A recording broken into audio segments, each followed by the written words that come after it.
আজকের আলোচ্য বিষয় হলো বিভিন্ন গ্রহের লগ্নের দ্বাদশে অবস্থানের ফল। জন্মকুণ্ডলীতে একজন জাতক জাতিকা লগ্নের দ্বাদশে রবি অবস্থান করলে জাতক বুদ্ধিহীন হয়, চন্দ্র অবস্থান করলে রোগা ও দুর্বল হয়, মঙ্গল অবস্থান করলে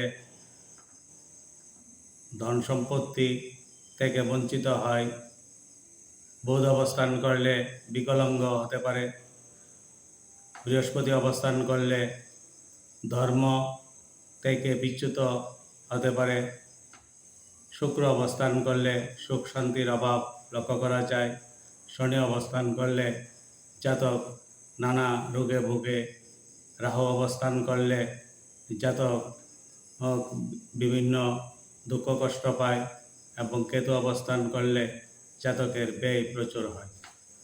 নমস্কার।